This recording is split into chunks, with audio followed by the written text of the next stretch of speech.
Hi friends, నేను మీ Indira. Welcome to అత్తాకోళ్ళ వంటలు. అత్తాకోళ్ళ వంటలో ఇవాళ పొట్లంకి వచ్చేసాను. పొట్లం అంటే ఏమనుకుంటున్నారా? చూడండి, మనకి సమ్మర్లో కొంచెం రైన్ పడినప్పుడు దొరుకుతుంది కదా, అదే చింతకూర. ఇవాళ మనం చింతకూర పప్పు వండుకుందాం. పుల్లగా చింతకూర పప్పు. మనం ముందుగా ఇప్పుడు ఈ చింతకూరని క్లీన్ చేసుకుందాం. చూడండి, ఇలాగ ఇది ముదిరిపోయిన కాళ్ళు ఉంటాయన్నమాట. ఇవన్నీ సెపరేట్ చేసేసుకోవాలి.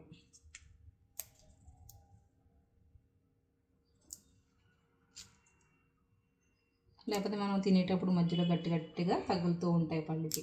అందుకని సెపరేట్ చేసేసుకుంటే మనం ఈజీగా పప్పు ఎలా మెత్తగా ఉంటుంది, మన చింతకూర కూడా అలాగే సాఫ్ట్గా అయిపోతుంది. తినడానికి కూడా ఈజీగా ఉంటుంది. చూడండి, మొత్తం అంతా ఇంకో ఇలా క్లీన్ చేసేసుకోవాలి. చూడండి, ఇంకో ముదిరిపోయినాయి అన్నీ ఇలా చేసేసుకొని ఒకసారి సెపరేట్ బౌల్లో తీసేసుకున్నాం. చూడండి, ఇలా క్లీన్ చేసేసుకుని ఒక ప్లేట్లో వేసేసుకున్నాను. చూడండి, కాళ్ళన్నీ ఇలా ముదురుగా ఉన్న కాళ్ళన్నీ సెపరేట్ చేసేసుకోవాలన్నమాట. ఇప్పుడు ఇలా బౌల్లో వాటర్ వేసుకుని ఈ చింతకూర అంతా వేసుకుని ఒక 4-5 సార్లు శుభ్రంగా క్లీన్ చేసేసుకోవాలి.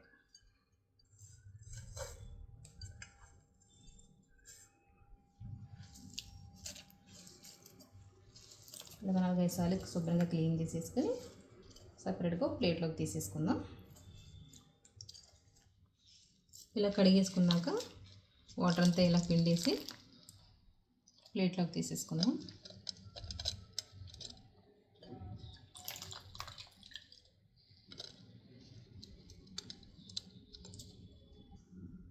అలానే 5 నుండి 6 పచ్చిమిరపకాయలు కూడా వేసుకుందాం. నేను ఈ గ్లాస్తో కందిపప్పు తీసుకుంటున్నాను. కందిపప్పుని వాటర్లో వేసుకుని శుభ్రంగా క్లీన్ చేసుకుందాం.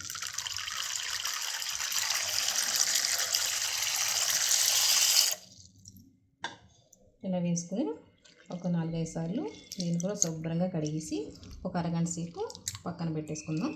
పప్పు నానితే తొందరగా ఉడికిపోద్ది. అలానే పప్పు నానడం వల్ల ఏంటంటే మనకి గ్యాస్ కూడా పట్టదు. అరగంట అయిందండి, పప్పు నానిపోయింది. ఇప్పుడు మనం కుక్కర్ తీసుకుందాం.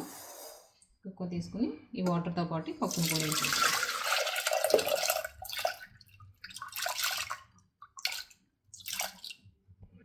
అలానే పసుపు, కారం, అలానే పచ్చిమిరపకాయలు ఇలా చిరిగేసుకుని వేసుకుందాం.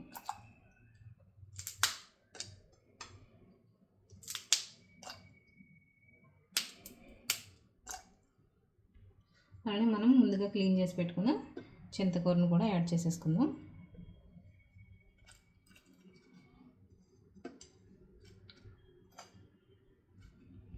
ఇప్పుడు కుక్కర్ మూత పెట్టేసుకొని ఒక 4 విజిల్ వేయించుకోవాలి. ఎందుకంటే చింతకూర అనేది పుల్లగా ఉంటుంది కదా, పప్పు తొందరగా ఉడకదు కాబట్టి ఒక 4 విజిల్ వేయించుకోండి.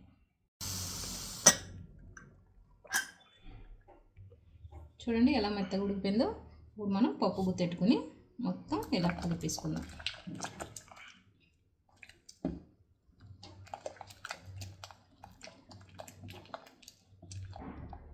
చూడండి, ఇలా కలిపేసుకున్నాం కదా, అయిపోయిందండి ఇది.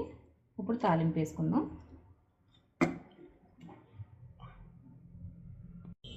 ఇప్పుడు ఆయిల్ వేసుకుందాం. ఇప్పుడు తాలింపులన్నీ ఫ్రై చేసుకుందాం. వెల్లుల్లిపాయలు, కరివేపాకు, ఆవాలు, జీలకర్ర, ఎండుమిర్చి.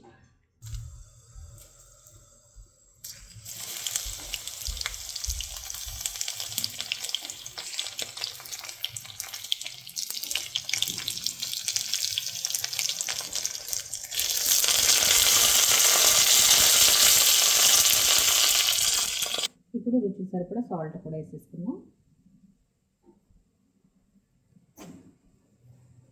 సరే, ఇలా కలిపేసుకోవాలి.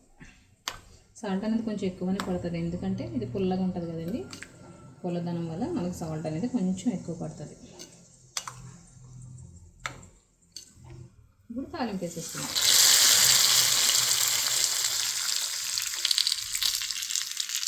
చూడండి, ఎంతో టేస్టీ అండ్ కమ్మగా ఉండే చింతకూర పప్పు అయితే రెడీ అయిపోయింది. ఇది మీరు కూడా ఒకసారి ట్రై చేయండి. మీకు ఎలా వచ్చిందో కామెంట్ చేయండి. లైక్ చేయండి, షేర్ చేయండి, సబ్స్క్రైబ్ చేయండి.